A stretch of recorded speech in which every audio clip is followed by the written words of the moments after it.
ఇప్పుడు గౌరవనీయులు రాష్ట్ర ఎక్సైజ్ శాఖ మంత్రి గారు జూపల్లి కృష్ణారావు గారిని మాట్లాడాల్సిందిగా కోరుతాం.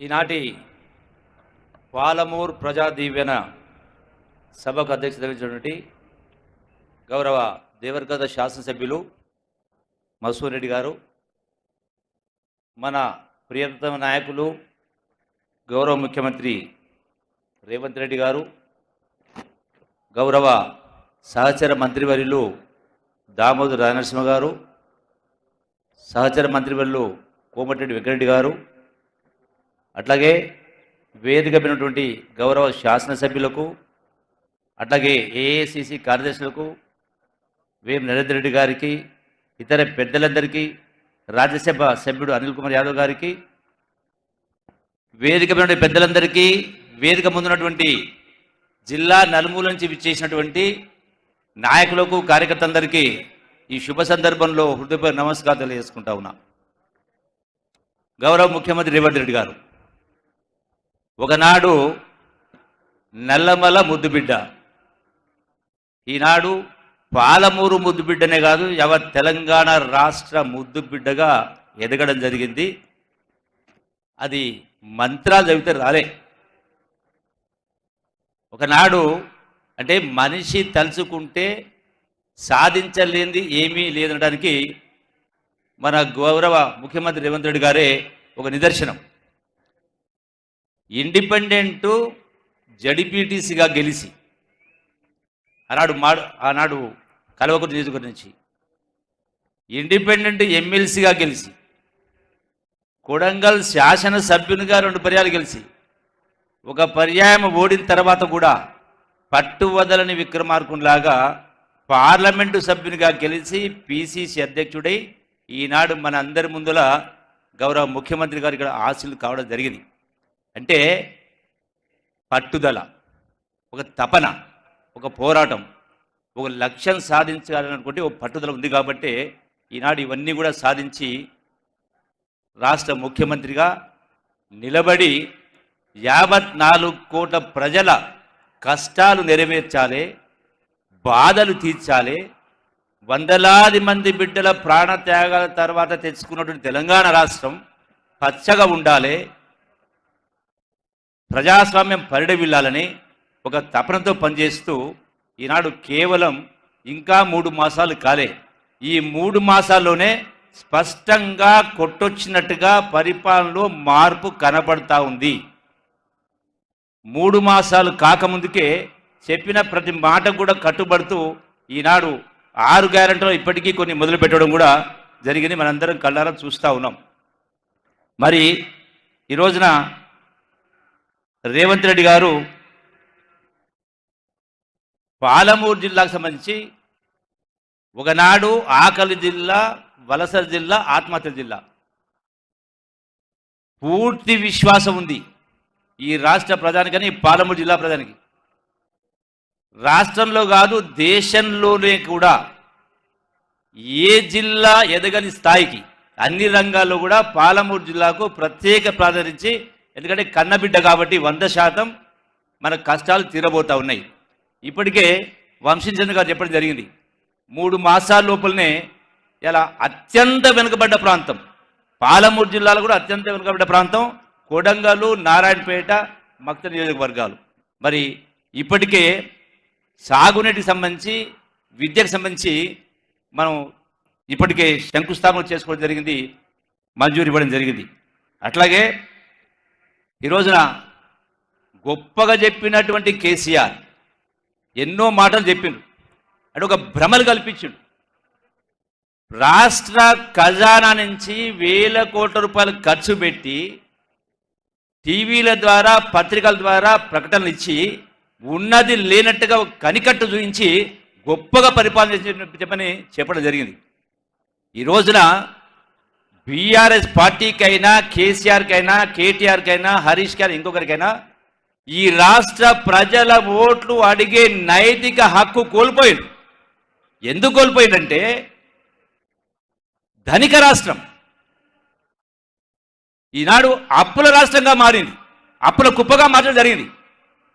హరీష్ రావు నాడు మాట్లాడాడు, బంగారు పళ్ళెంలో పెట్టించిన మా అధికారాన్ని అప్పగించడం మాట్లాడడం జరిగింది.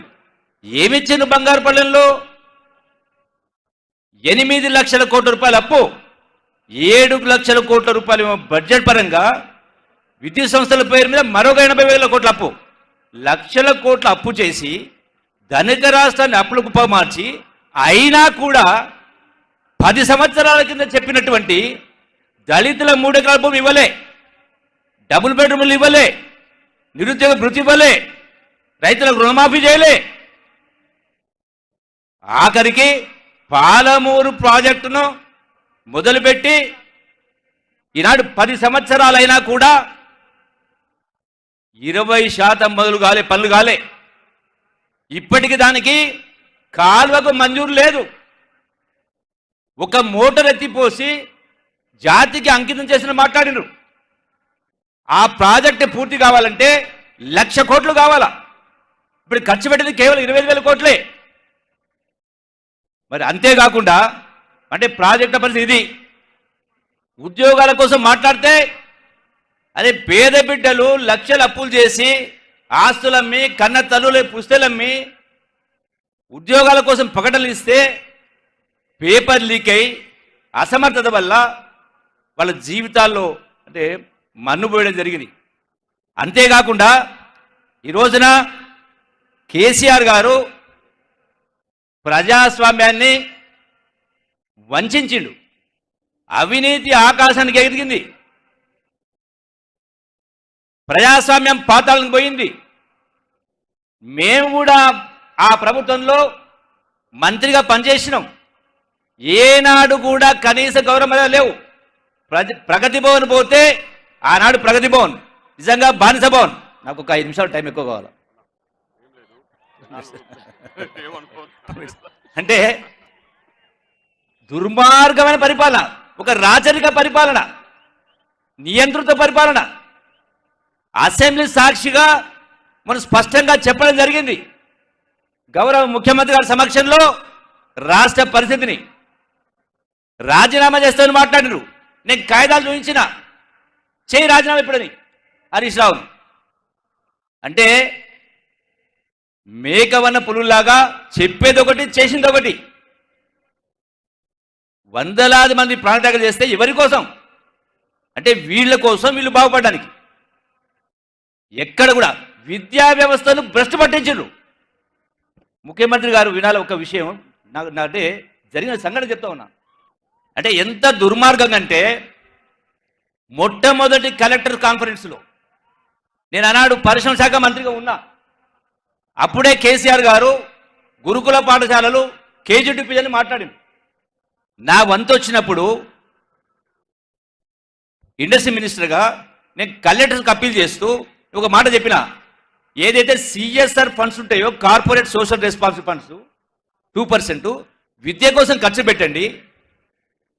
ఎందుకంటే గ్రామీణ వాతావరణంలో పేదల ఇంట్లో చదువుకునేటువంటి వాతావరణం ఉండదు. పేదరికం కావచ్చు, అప్పుల బాధ కావచ్చు, వ్యసనాలు కావచ్చు, టీవీలు కావచ్చు, రకరకాల సమస్య వల్ల. అందుకని పిల్లల్ని పొద్దున్నే 7 గంటలకు స్కూల్కి రప్పించండి, సాయంకాలం 7 గంటల వరకు ఉంచండి. 3 గంటలు ఉదయం, సాయంకాలం 3 గంటలు, 6 గంటలు గ్రామంలో ఉన్నటువంటి నిరుద్యోగ యువతకు వాళ్ళకి ఎంతో కొంత పారితోషం ఇచ్చి ఈ 3 గంటలు ఆ 3 గంటలు చదువు చెప్తే హోంవర్క్ కావచ్చు, పేపర్లు కావచ్చు, ఆటపాటలు కావచ్చు, ఇవన్నీ చేస్తే ప్రతి స్కూల్ కూడా ఒక గురుకుల పాఠశాలగా మారుతుంది. వాళ్ళకు ఉన్నదేదో కైలో గంజో దాకొస్తారు అన్న. నేను చెప్పినంత గాలికి పోయింది. అదేందండి అట్లా మాట్లాడతారు, కైలో గంజ అంటారు ఏందని? అంటే ఊతపదం అది.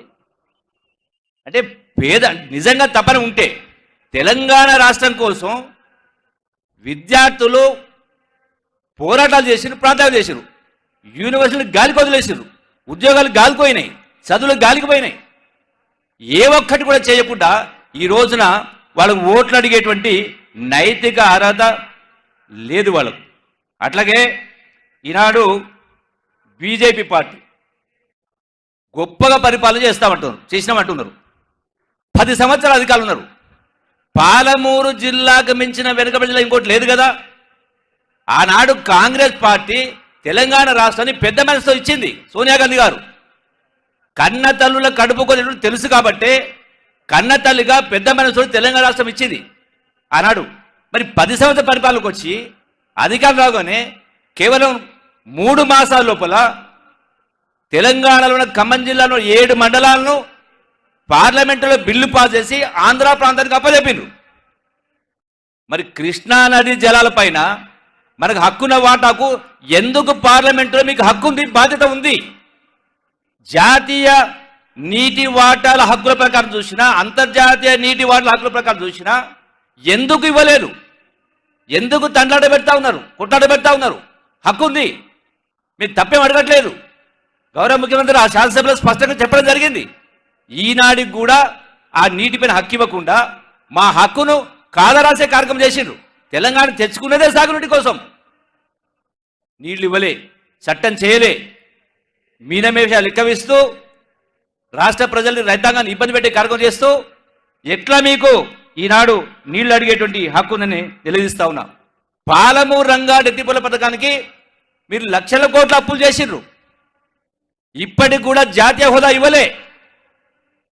ఏ ముఖం పెట్టుకొని ఇవాళ బీజేపీ వాళ్ళు కూడా ఓట్లు అడుగుతారు? అడగడానికి మీకు నైతిక అర్హత కోల్పోయారు. రెండే. ఇలా బీజేపీ అయినా బీఆర్ఎస్ అయినా రెండు ఒకటే. అందుకనే ఈనాడు ఏ లెక్క ప్రకారం చూసినా తెలంగాణ రాష్ట్రాన్ని ఇచ్చినటువంటి కాంగ్రెస్ పార్టీ సోనియా గాంధీ గారి నాయకత్వం చూసినా, అట్లాగే ఈనాడు ముఖ్యమంత్రి గారు 3 మాసాల పరిపాలనలో స్పష్టంగా పారదర్శకంగా చాలా విషయాలను ఇప్పటికే అవినీతి విశృంఖలగా రాజమేలింది. ఈనాడు చాలా విషయాల్లో పరిపాలన గాడిలో పెట్టే కార్యక్రమం చేయడం జరిగింది. కేసీఆర్ గొప్పగా చెప్పుకుని జిల్లాలు పెట్టామని, ఉమ్మడి జిల్లా ఉన్నప్పుడు కూడా జరగనటువంటి అక్రమాలు జరిగినాయి, అవినీతి జరిగింది. ఈనాడు పాలమూరు శాసనసభ తీసుకున్నా, వనపర్తి తీసుకున్నా, నాగల్ని తీసుకున్నా చాలా చోట్ల విశృంఖలంగా అవినీతి జరిగింది.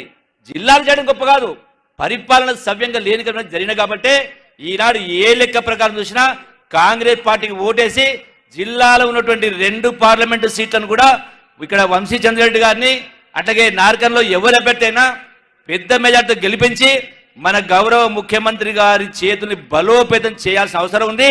జాతీయ స్థాయిలో తెలంగాణ రాష్ట్ర కీర్తి పరిస్థితులు పెంచాల్సిన అవసరం ఉందని చెప్పి మీ అందరితో సవినంగా విజ్ఞప్తి చేస్తూ, చేతులు జోడించి ప్రార్థిస్తూ సెలవు తీసుకుంటున్నాను. జై హింద్, జై తెలంగాణ, జై Congress. Thank you very much. Thank you అన్న. ఇప్పుడు